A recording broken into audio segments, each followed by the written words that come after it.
Olá pessoal, Paulo Costa aqui do Carro e Técnica Treinamentos Automotivos. Para você que está vindo aqui a primeira vez, seja muito bem-vindo. E você que já é inscrito no nosso canal, já acompanha o nosso trabalho, muito obrigado por acompanhar.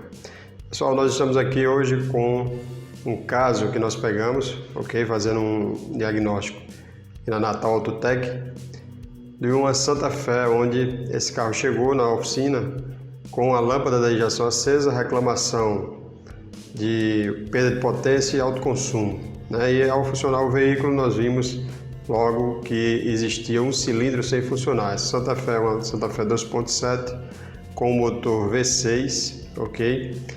E logicamente ela estava funcionando apenas 5 cilindros, né? Se estava rateando e com característica de apenas de um cilindro sem funcionar, então estava funcionando 5 cilindros. Então nós posicionamos ela para fazer o diagnóstico e entramos logicamente, é o primeiro passo do diagnóstico, ok? Se você ainda não procede dessa forma, mas o primeiro passo do diagnóstico é verificar, entrar com o scanner, né? Entrar no scanner com o sistema de gerenciamento do motor ou injeção eletrônica e acessar a memória de avarias.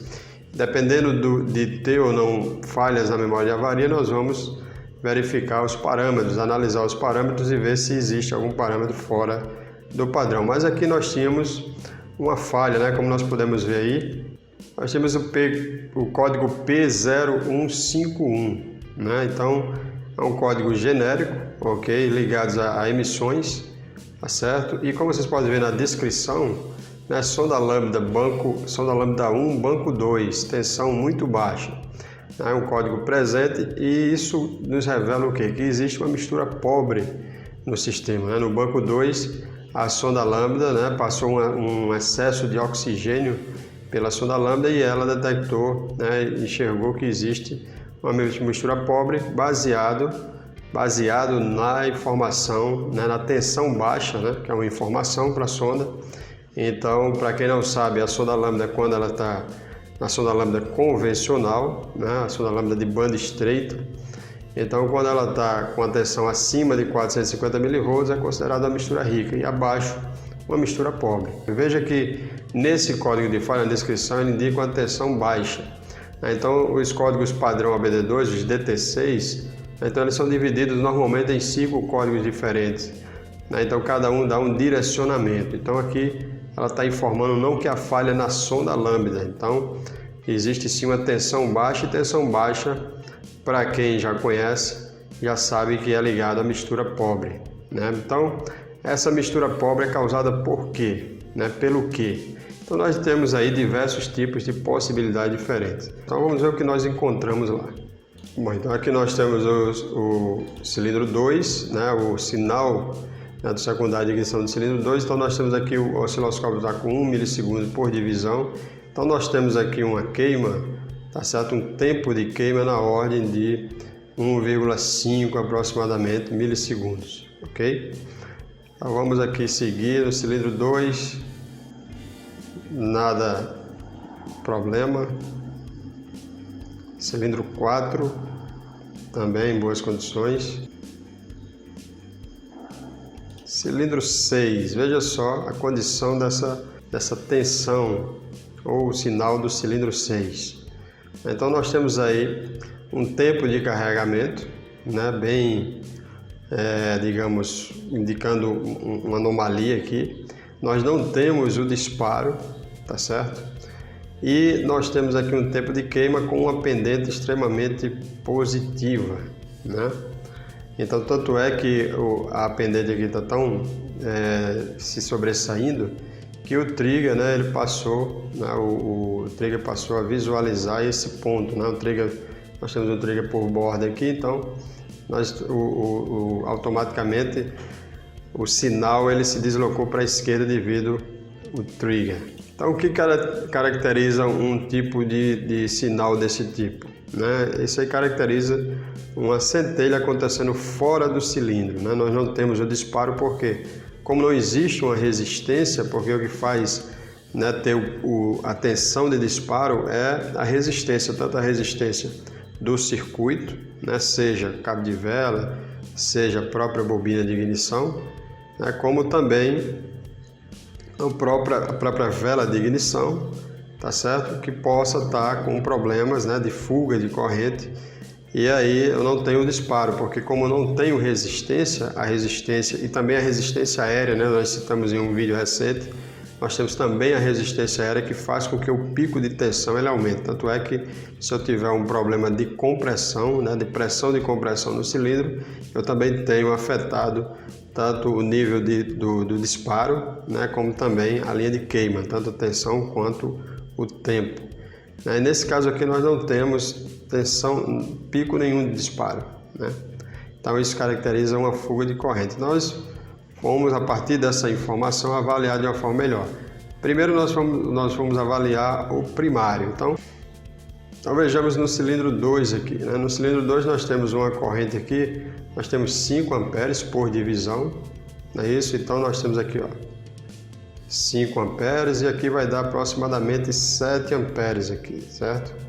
1, 2, então nós temos aqui aproximadamente 7 amperes no cilindro 2 e a rampa de corrente ela está dentro do especificado, né? É uma rampa que esse tipo de controle de corrente é o modo saturado, então a unidade de comando manda o negativo, manda o massa para o primário da bobina e mantém, né? Manda o controle e mantém.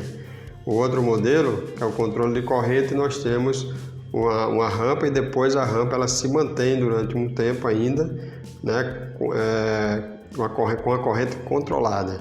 Então ela forma uma rampa e depois uma reta, ok? Não é nessa condição onde nós temos apenas a rampa, nós temos uma reta até o final e aí quando o controle é cortado, né, que é no momento onde o colapso do campo magnético, então a rampa ela cai imediatamente. Então, essa é do cilindro 2, condições normais. Cilindro 4 também, no mesmo patamar de corrente, ok? E o cilindro 6 que está com problema também com o mesmo patamar de corrente. Então, nós não temos aí uma anomalia no controle da corrente, no controle do primário, né? Nós temos aí, de fato, um problema relacionado ao secundário. A tensão que é após o trabalho da bobina, a tensão que é gerada, né? Então, com relação ao primário, através da corrente, nós podemos ver que está em boas condições e também, como já falei anteriormente, a gente viu a alimentação também positiva, que é importante fazer essa checagem. Ok? Então, vamos ver a condição da bobina. De acordo com as informações que a gente viu através do osciloscópio, através da análise do sinal com o osciloscópio, nós vamos ver se confirma isso através do componente, né? O nosso diagnóstico é que a corrente elétrica, né?